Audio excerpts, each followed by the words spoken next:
that's a long one. So we got involved in Robot Wars back before it was actually going to be Robot Wars. So we worked on a show that was going to, it was going to be a drone show before it was Robot Wars. So Robot Wars might not have actually gone ahead if we'd done a good enough job. So we developed this drone show, didn't we, with a company, and that was good fun. It was a good show. That's it was kind of supposed to be cross between like Star Wars pod racing type thing, and kind of between that and Robot Wars, but flying. And it sort of it was good, but it wasn't quite sort of just the raw carnage that BBC were looking for. So we kind of had a call out the blue, didn't we, from the guys at Mentor and someone from BBC basically saying they're looking at bringing Robot Wars back. They definitely want us involved from the work that we've been doing with the BBC, so just completely unrelated to the stuff we've been doing. Yeah, so then went in for meetings with Mentor, discussed how we feel Robot Wars should come back, and they sort of had their ideas as well. We went through how you would bring a show like Robot Wars back. So obviously there's a huge cost involved, there's a lot of technical expertise required both from a production side and from teams as well, and we're fortunate that people like you guys know how to build robots, and you can go, there's a show on in 3 months' time, build a robot, and you could make a show out of that. So we were the head of the technical team, so that involved everything from consultancy, from the health and safety elements, helping to design some of the arena aspects, the safety for that, rewriting the rules, helping with competitors, getting teams on board, designing and building the house robots, which is probably the big headline one. And then during the actual events was helping to bring that all together from a technical point of view of physically running it as an event, making sure people didn't die, and making sure it was all nice and smooth.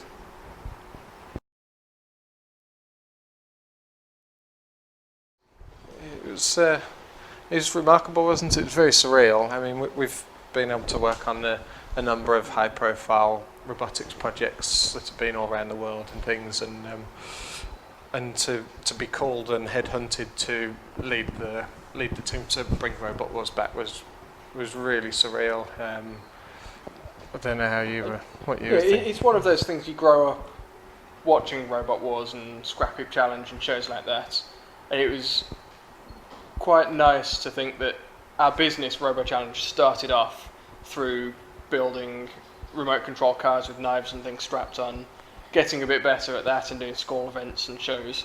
And then so our business has sort of grown from watching Robot Wars, and then from that to actually running Robot Wars is pretty cool. Yeah. It's not something we ever expected to do, and it was, like I say, the call we had was completely out of the blue, wasn't it?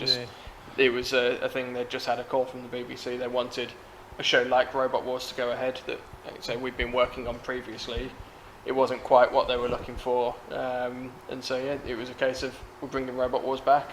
We need you guys involved. It was a real privilege, wasn't it? It was a real honour to be able to be part of it. I mean, even if that was a minute scale, we really feel very humbled to be able to work on the show. Because I mean, I've never done any engineering sort of learning at all, other than at school, and it was Robot Wars that actually got me interested in engineering. And as Grant said, we strapped pen knives on them.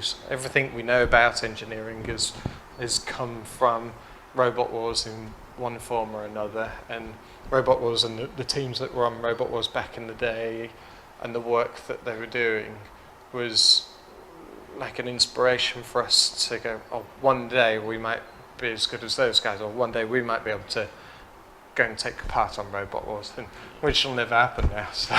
But it's interesting. You think all the top teams that we always looked up to on Robot Wars, which were like Razor and Kilohertz, both Ian and John, we've had them work for us for our company as well, haven't we, on jobs? So we've and good friends of ours. Yeah, they've been good friends for many years. But nearly everyone that we use in our company has come from Robot Wars in one form or another, either from the early days or the newer ones.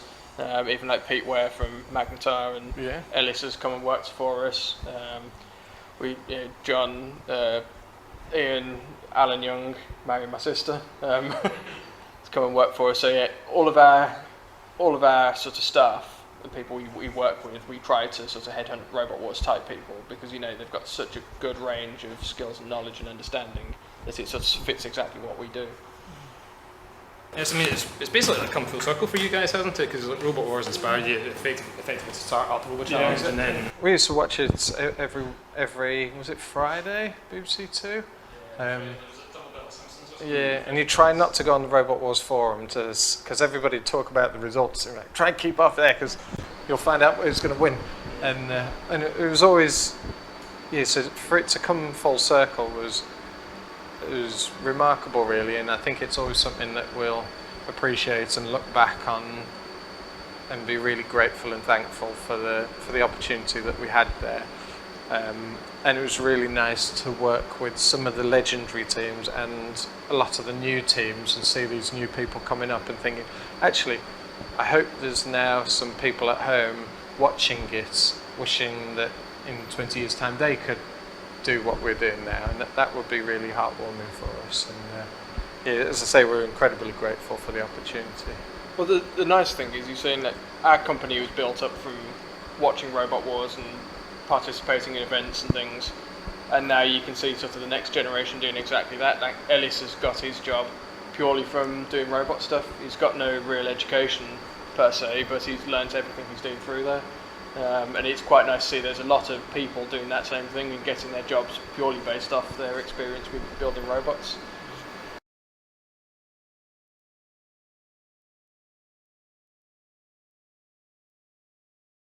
So when we were asked to design the new house robots, we knew obviously the basics that we needed to build. We knew the kind of size, the power, the armor, and the basic stuff through sort of experience of fighting robots. But the real interesting bit is trying to design and build a robot that could be not just solid and strong, but also really easy to repair on set. We had minimal tools there, didn't we? Literally angle grinders, welders, and that's about it. So we had to design them in a way that we could use really basic tools, repair them quickly with minimal people. So there no spares or anything, was there? No spare house robots to just wheel that one in when the other one gets broken. We literally had basically spare electronics was all we had, wasn't it? Yeah. Everything else was repaired or made on set. So it was quite an interesting thing, sort of designing around what we would have on hand during the event. So the actual main construction of the robots was fairly simple, isn't it? Sort of mainly steel tubular box frames. The drive and gearbox sections were fairly simple, but we made sure they were quite universal, though, weren't they? So that it's the same drive system that goes into each one, but different depending on the size of the wheels, different gearing. So you could bolt the pillar block bearings in different positions in the same gearbox to make it suit Matilda or shunts. Yeah, the Matilda shunt and Dead Metal all have the same drive systems, but just different gearing to suit, which is all completely interchangeable. Kill-A-Lot was a bit trickier, because that's a real robust, fairly solid system on that, isn't it? But we actually bought our first CNC plasma cutter just for this project, didn't we? Because we had 8 weeks, I think it was, to design and build them. So we were actually looking at 4 house robots. 2 of them were going to be from the styles from the original series, so like Kill-A-Lot and Matilda were the main 2. And then we were actually looking at designing 2 entirely new machines. But because it was so close to the Christmas holiday at the time, we kept pushing BBC and Mentor to sort of make a decision on what they wanted. And obviously we had to order stuff within a matter of days before everyone shut for Christmas. So in the end we ended up building all 4. So we had to just get everything ordered real quick, ordered a plasma cutter in, just so that we knew we could get things done in time, and a load of steel, and we just sort of made a lot of it up as we went, didn't we? So there was there was the 2 elements of it, wasn't there? There was the mechanical design of making sure that they functioned correctly. We knew that they had to have much improved power over the original ones, because the original ones just get torn apart. So you've got the physical aspect of them, but then you've also got the sort of backstory of each house robot, and you can't just bring back a bigger version of what was there before, because each of the house robots had a story, and so you've got to work out, well, if these robots have sort of gone off and fought elsewhere, what would they be like if they came back now? So they had to have evolved and they had to be new or sort of develop their characters in a way. So each one had a very sort of particular path that it had to go down from a sort of story perspective as well. Like Killer Lots was basically to been down underground fighting for the last 10 years in these dodgy underground fights, and sort of his main breastplates and things are still there, but they've sort of got a bit marked, a bit smashed up, and he's lost all the top half, so you start to see more of sort of the creature underneath the skull now, and trying to reveal who he is rather than just make a new mask, effectively. So that was more about sort of showing more of the organic side of Killer Lot. Sort of it's bulked up a bit, got a few more scars. You see what's under that mask, and then sort of try and make that work. But the body and the head on that was actually sculpted after all the other robots were down in Glasgow, weren't they? I think it was the day before filming. James, I think. Dead Wally's gone down with you? Yeah, we flew up to Robot Wars and took... You took Matilda and Dead Metal? Yeah. And did Shunt go as well? No, I was still finishing Shunt. So we set up Robot Wars and made sure everything was there, did what we needed to do. And then I flew back whilst the team were working on the rest of it, setting up test arena and everything. I flew back, sculpted Killer Lot's head overnight, and fiberglassed it, made the moulds. So in 24 hours we went from nothing to a finished Killer Lot head that then went in the van and drove up that next day, and I think we finished painting them. Yeah, we painted them on set, I think. We finished painting, I think Shunt was being done as it was going in the arena. Yeah. So the numbers that are on the side are actually Grant's birthday, which is just trying to come up with like an army-esque. Shunt needed to be, it was a bit grungy before Shunt was, and I think Robot Wars as a whole was a very grungy show in the 90s, and we wanted to make it a bit more modern and futuristic, so that's why you've got Shunt's a bit more sort of army military style rather than just being a scrapyard bulldozer. Dead Metal was a scrapyard sort of low budgety thing before, and now it's supposed to be a bit more of a futuristic alien-y-esque machine, as Grant was saying, involving the characters. So they the paintwork on that was being done as it was wheeled into the arena for the first phase. I don't know, my mum put did the writing on there, so she did RTL, which is Robo Challenge Ltd, and then my date of birth on there. It's supposed to have my date of birth. Well, she missed off the bit on the end. It's supposed to say -87, but she didn't have time to cut the rest of the stencil, so that's what stayed on there. There is a stencil for my birthday as well, but we didn't have time to put it on. But there's obviously the basics of the machines. We started coming up with these sort of backstories for how we were going to sort of make the visuals look and work and things like that. And so Mentorn, it was Henry sent over some sort of rough mood boards for ideas they'd had based on these stories we'd come up between ourselves and Mentorn, which I think got some down there. Okay.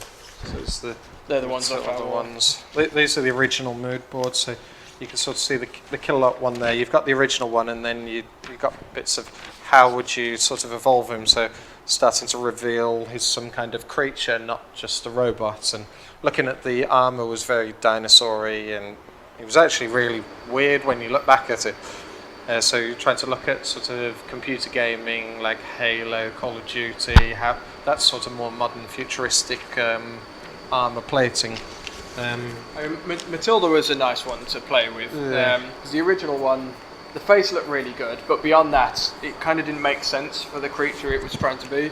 I mean, like, you don't really have these fins on kind of a dinosaur type thing of that style, so that's why we went sort of more the spines on the back. Trying to modernise it, wasn't it? And like really bulk it up to put the power into the machine, but modernise it using transformers, things like that as like an inspiration. And also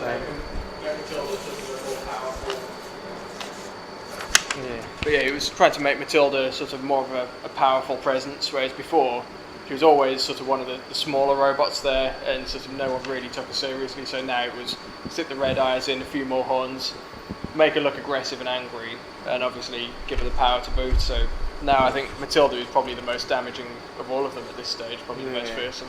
So I think we'd sort of trying to get a female role as the most powerful of the house robots, I think, sort of worked quite well. The fact she managed to throw nuts out the arena from like the CPZs was just that was accidental. We promise I didn't mean that. Yeah. I think it's 35 kilos, is it, the flywheel on there? So it's But again, that was designed, all the house robots were designed to be able to cause damage, but in a way that hopefully doesn't destroy things. So the flywheel was designed and tested to try and throw robots more than just tear through chunks like some of the bigger spinners do. And even Kilolot, the power in the jaw, it was set so it could squish things and do some damage, but it's more for grabbing them and throwing them around and things like that. Back in the old day on Robot Wars, like if you lost, your robot got written off then, whereas and in the old days you'd spend like a few £100 building a robot, whereas as being competitors ourselves, we appreciate and understand all the hard work and effort that the teams go to and the thousands of pounds that they put in out of their own pocket. So there is a bit more of an appreciation to go, you can't just write these things off because it's fun. There needs to be an element of, once they've fought, those teams need to go back into the pits, repair and get back in the arena, and that didn't happen in the olden days either. You lost your fight, you went home, whereas now you had to do multiple fights. There was that balance of putting on a show, but enabling teams to get back into the arena.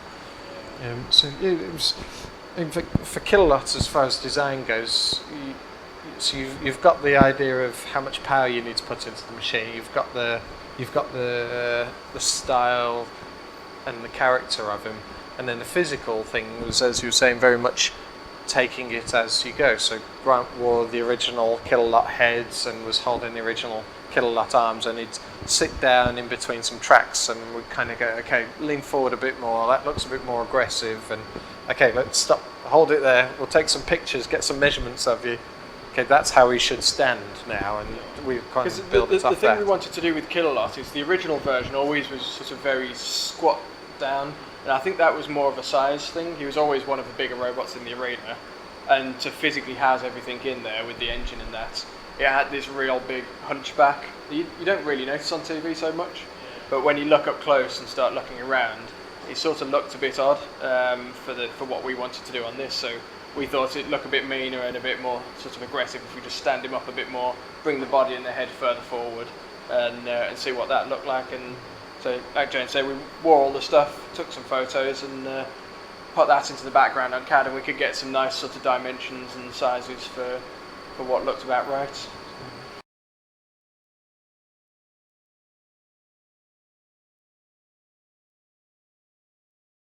I think it was under such big time constraints to get them finished and completed, and there was no opportunity for them to not work. I mean, that was a big thing. If the house robots had turned up and they didn't work and they weren't reliable, that would have been game over, not only for filming at that point, which would have been a huge cost, but for our reputation. And so there was a real emphasis on making sure that they were bulletproof robots that would go in the arena and work. It's one of those things where there's the same with Spectre and Quantum, where you get, if we only had a bit more time, we would love to do this, that and the other. So there are lots of things that we would really like to do on them. And the big thing, it comes down to cost and time.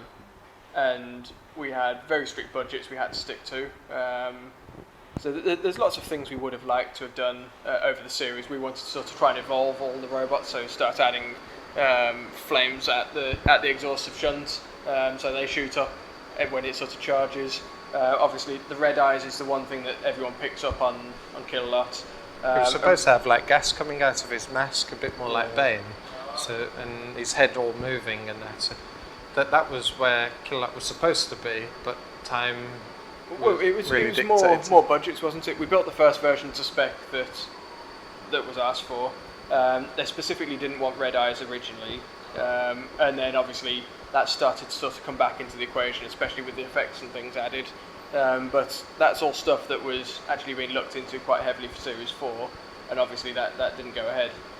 So I think if that would have gone ahead, it would have been very likely would have had the red eyes, sort of almost like steam coming out of smoke coming out the mask, flames out of shunt, and we were looking at like smoke out some of the pipes and things on there. So we were starting to because Robot Wars, we were almost certain Series 4 was going ahead at the time, weren't we? It was only like days before we were going to get an announcement that we were told it had been cancelled. And we planned a lot of things, so it was around that time that the arena had sort of got to the level that they wanted it. Everything was sort of starting to get there, and yeah, we were starting to look at those. We were even looking at another house robot as well, weren't we, at that stage? We'll keep that under wraps just in case something comes back again, but we had some really nice ideas for the new one for that. So yeah, it's a real shame it got cancelled, because it was just at the kind of the turning point where everything could be like the house robots and that had done their time, and it was time to start revamping them and spending more money and time. But I think with what we had originally, there's probably very little I'd actually change. I'd probably make Matilda a little thinner, but again, it's so jam-packed in there, there's not really a fat lot you can do with it to get that shape a little nicer without losing a lot of performance.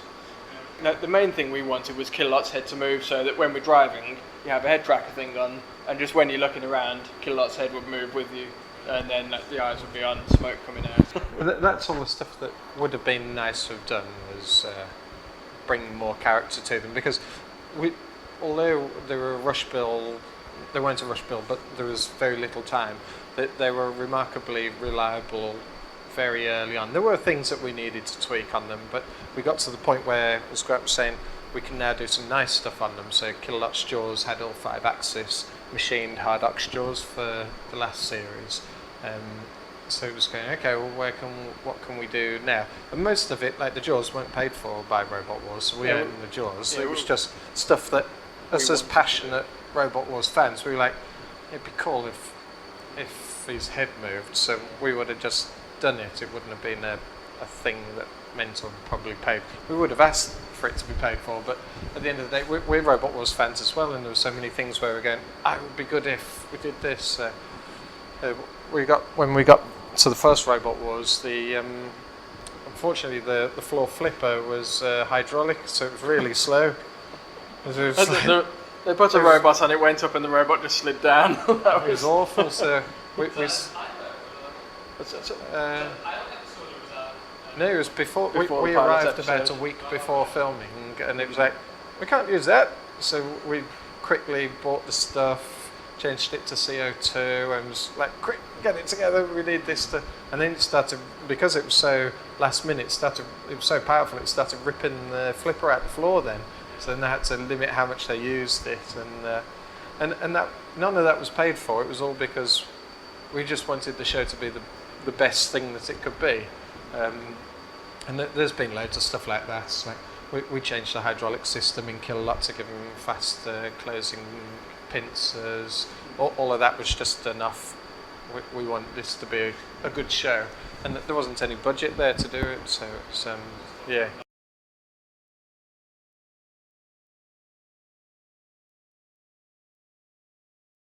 I mean, I always like driving Matilda, just because you can always sort of catch people out. You can do the most, you can launch people pretty well with Matilda.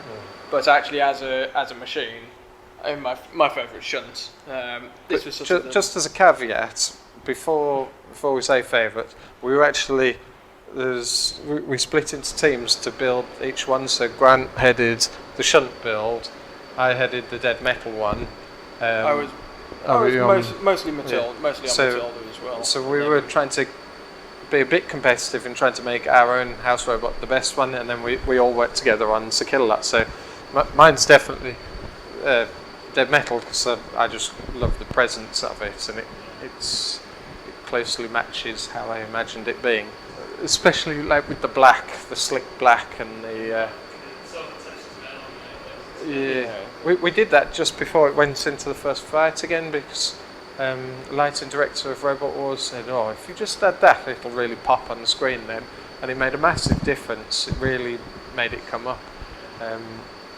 So it's But Dead Metal's horrible to drive. yeah, Dead Metal's really difficult to drive. So oversteery and Kill-A-Lot. I mean, you've got to remember. Rubbish at driving. You've got to remember the team's robots are really quick. If you watch original Robot Wars now, you'll go, geez, what on earth are these people building? They're so slow. It's no wonder the house robots can get them. But you watch the new ones, and they're really quick. Some of them. My worst house robot point was probably the first time I drove Kill-A-Lot and spun round, and the drill went straight for the arena wall, and it got jammed there for the whole fight. And I think Big Nipper's like driving around, and I can't like trying to wrench the drill out the wall, but I have to actually remove the panel out the wall to get the drill back out. So yeah, that was good. But I think that a good memory was I think Matilda flipped somebody, and he landed on Dead Metal Saw, and that was a great moment. That. Yeah, it might be that. Possibly, yeah. My favourite with Matilda was throwing nuts out the arena. That was, that was me.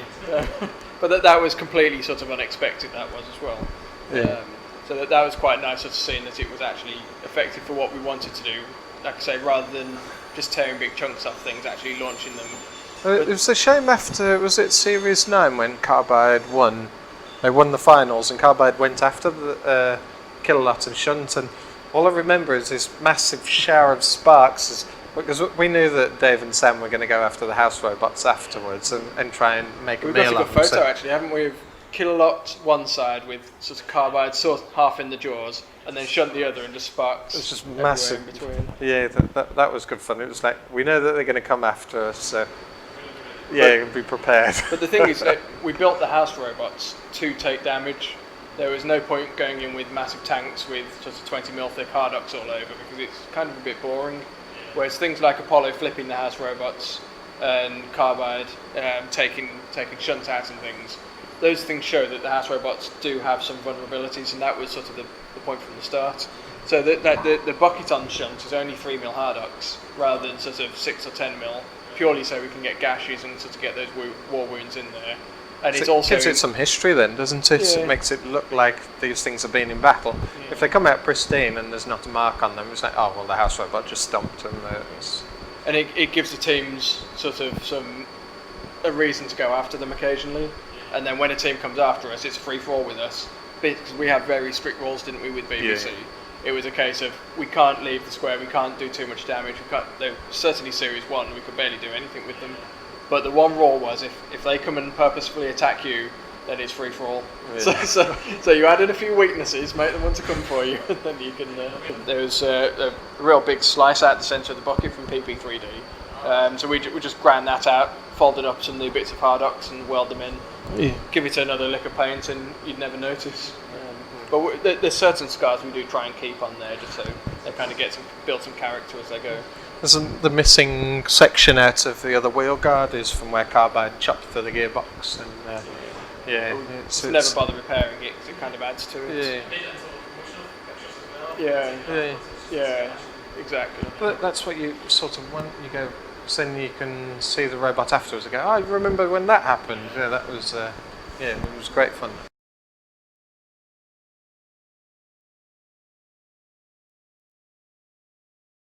There was quite a few really good, innovative new robots. I mean, certainly teams that were impressive that had never seen fighting robots before. The things like Mr. Speed Squared, how they built a robot that actually worked and was quite ambitious in what they were doing. They did a remarkable job.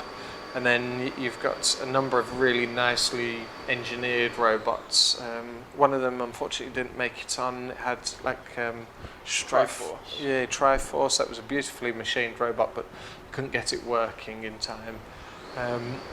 And the reason why I really like Carbide was because you see a lot of spinners nowadays, and you can make them very simply. You get a big motor, you spin a big mass, put big belt between them, and it'll be a foolproof thing. But those guys sort of tried to push the limits, and they engineered like the motor casing, and they did a really nice job of it. So I always like to see people trying to eke out the performance in the machine. And then you got some really crazy ones like Miss Nightshade with all the pneumatics in there, and Yeah, and given they did like one fight, they had the best time of their lives. It was. but it's things like that Ms. Nightshade that they're Mentor's favourite machines. Those kind of robots that are just real quirky. You don't quite know what's going to happen with them. There's sort of two categories. There's the pure out and out performance machines, but there's only so much room for a lot of those, because especially going through the applications, there's so many robots that if you took the colours off them, you barely tell the difference between them, especially when it comes to vertical spinners. You get loads of them. So you can pick a couple of good ones and the ones that you know are sort of best, or newcomers and things, but where you really get excited is seeing like the really interesting stuff. Even yours with the chainsaw and things like that. That's the sort of stuff that Mentor love. And it's you see the image of it and you go, I want to see what this can do in the arena. That's what gets people excited. And unfortunately, the sport is in a really weird position, because from the TV shows like BattleBots, Robot Wars, King of Bots, they're running a show and they want diversity. They want two robots to come in and people not have any clue what's going to happen. And that works perfectly for a TV show, but all the teams treat it as a sport, and we're all engineering the best thing possible to try and win. We don't want to go and just put on a good show. Like, it costs us thousands of pounds to do that. So you're trying to do something that's really competitive and trying to get that balance of keeping it a sport for the teams, but keeping it a TV show for the TV. Is a really, really tricky balance to get, and that's why with Spectre and Quantum we're trying to make the most competitive thing possible, but also try and make it entertaining and interesting, and that's a really tricky balance. So yeah, definitely, lots of teams got that in Robot Wars towards the end in particular. I think that's the holy grail for a lot of people, because if you allowed it to just be a sport, it would become like motorsports, where all the cars in a certain category look very similar, because that's the way to win that sport and be the quickest in those sets of rules. And obviously at the moment there's clearly the spinners are the way forward for that. But you can't have a TV show with all just spinners, because there's not enough money for them to eke out those fine differences. The thing is, it just isn't exciting to watch, is it? No. F1's exciting because of the characters and things behind it and the developments that they're making, rather than just the pure racing. The racing a lot of the time now is getting a bit sort of hit and miss at times, and that's where I think the fighting robots could head if it doesn't go in the right direction. So what we try to do is to come up with a concept. And we've always wanted to build a crusher. But if you look, we want to do something that other people haven't done or haven't done successfully. And since Razor, there hasn't been a properly successful crusher. So we thought we'd go that route, and then we try and make that as competitive as we can. So we try and start with a concept that's different, and then make that as good as we can possibly make it. And in the sense of Quantum and Spectre, the visuals really, there was some thought in it, especially when it came to armour, and sort of the basic shape. But it kind of turned out as it turned out, didn't it? Yeah. We just built it to be the most competitive, and certainly the first version just happened to look nice. And then as we've sort of evolved, even like the generative design side of things, we've manipulated it in a way to get the look we want. But overall, you get a very similar style without even thinking about sort of trying to make it look like anything. It's just that kind of machine designed in an optimal way looks like this. And it's nice when there's only one, but if you had another 10 the same, then I think we need to start looking at doing something else again. Yeah. And you wouldn't want 10 Spectres in a competition, because that would be boring. It's just trying to create that diversity. So some of my favourite robots are the robots where you go, have you ever watched Robot Wars? Do you know what's going to happen to the robot in a minute? And there was the first one from the school team, and they'd done a beautiful job. It looked like a cathedral, like with all of these ribs in it and like these teeth that came out of the spinner, centrifugal force. But you looked at it and go, you know that this is going to go in with another robot and fight, don't you? And it got mullered and all split apart and that. But it was a really nice robot, because I want to see this thing in action now. It's important to make that first robot, put it in battle, and learn from it as quickly as you can. That's the great thing with fighting robots, the creative problem solving of going, oh no, that's broken, how do we fix it with the stuff that we've got here? Or how do you design it into your next machine to make sure that the thing's not going to come apart anymore? That's the beauty of the sport, really. I think for us, we've done a few versions of Spectre and Quantum now, and I think we're probably getting towards the end of the changes and improvements to it now.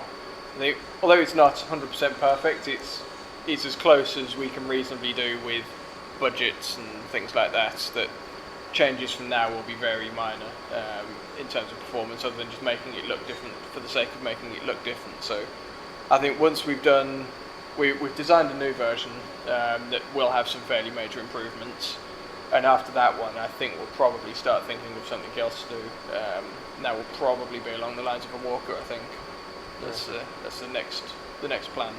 So hopefully, depending on what's going on with BattleBots, we'll take Quantum over at least once more to BattleBots, and then I think we'll start, as long as we've got time, we'll start building a Mega Walker.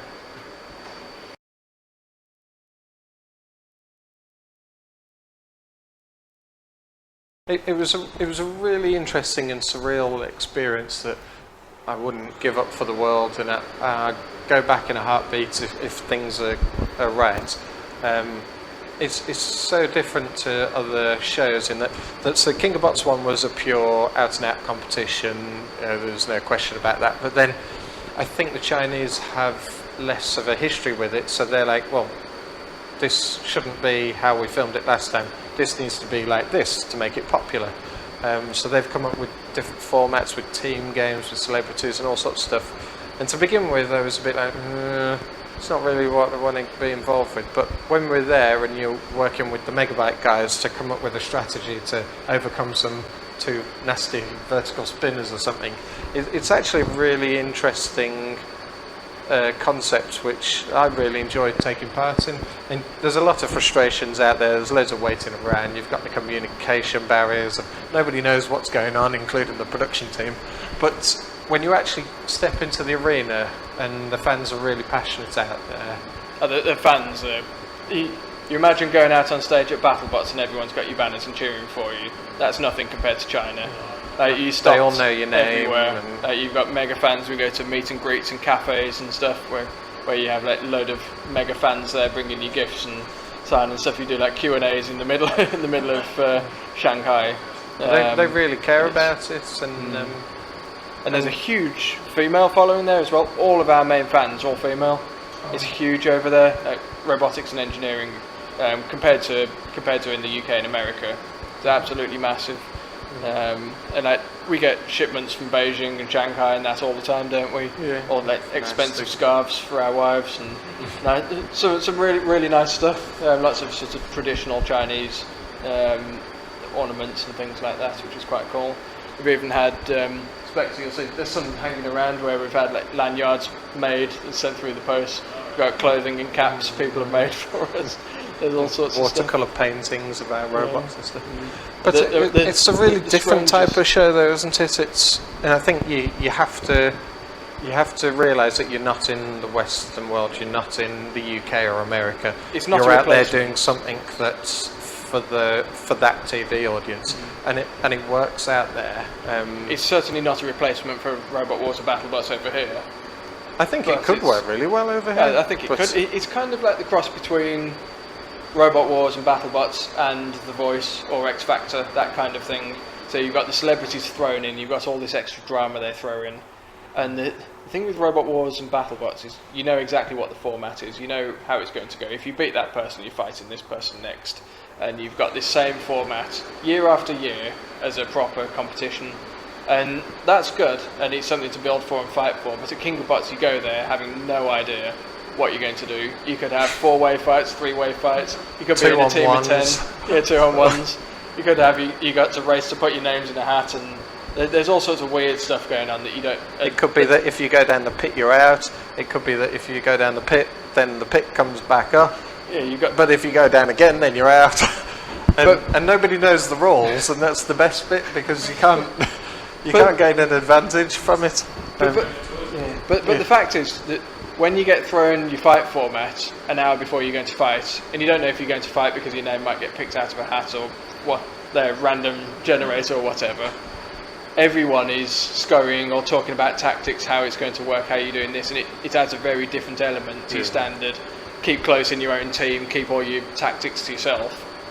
It's like a much bigger game, and it's nice having the hardcore competition of Robot Wars and BattleBots, and then sort of the real fun and quirky kind of thing for King of Bots. And I think it's still hardcore though, isn't it? Like when you go into the arena, you are fighting some really good robots out there. I mean, the Chinese, the speed of their development is astonishing, to be honest.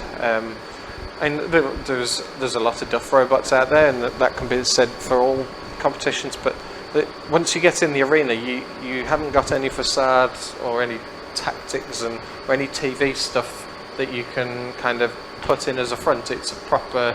Once you're in the arena, that's it. Whatever happens, and that's when you have to live up to your word and deliver. And it was the last time when we came second in King of Bots was this weird fight format where, and we only found out when we arrived, was that if you fight until your robot dies, which we're like, well, we've only got 3 minutes of batteries, so we're not going to go very far in that. So you try to modify the robot, take some weapon packs out, put drive packs in. But it was the grand final, and we were robot number 4 out of 5 on our team, and we had a much stronger team than the opponents. But all of our robots were just losing, and we got to us, and they were only on like robot number 2. They've just gone to robot number 2. Yeah, and we were on robot number 4, and we're like, well, we haven't even got the batteries to see this out, and we managed to get it all the way through to the last thing. And that was, for me, probably one of my favourite events that I've taken part in that you go, how the hell are we going to overcome this? Right, we managed to beat that one. Now Shredderator's not working, and there's this massive tension of going, are they going to get it working? Are they going to... And we want to fight them in one way, but in another way, it saves our battery if we don't have to fight them, if they pull out, and then you gradually... The nice thing with that, because it was a team game and we have five robots on our team, they're all sat on these sort of tiered seats, bench things right behind you. So as soon as you're fighting, they all jump up, and as soon as you've won, literally you've got like sort of 10-15 people all coming and jumping on you, holding your transmitters in the air so you don't drop it or smash something in the arena. But it adds that kind of team thing, as a whole different element to fighting robots. And the atmosphere is amazing. The atmosphere is huge there. Like I say, when you're fighting in a team, you've got like 20 people between your 4 or 5 teams there, all working together on it. It's pretty good. Not in a better way or a worse way. It's different. There's things about the event that need sorting out, and there's things about it that I prefer, and that's why it's nice to have been involved in producing Robot Wars, going and taking part on BattleBots, and then taking part on King of Bots. So 3 very different animals. There's very few teams who have done all 3. And I think I'm the only person that's had toy merchandise from all 3. So we've got the House Robots from Robot Wars, we've got Beta with BattleBots, and then we've got a load of Spectre merchandise and Lego type kits and things like that out for King of Bots. So it's quite cool having every competition sort of we've been involved with. We've got some kind of merchandise to go with it. Not the paychecks, but the merchandise. Yeah, exactly. Thanks very much for joining us, guys. No worries. It's a privilege. Thank you very much for coming all this way down from Scotland, blowing your van up, and it's always nice to take part and be part of the community.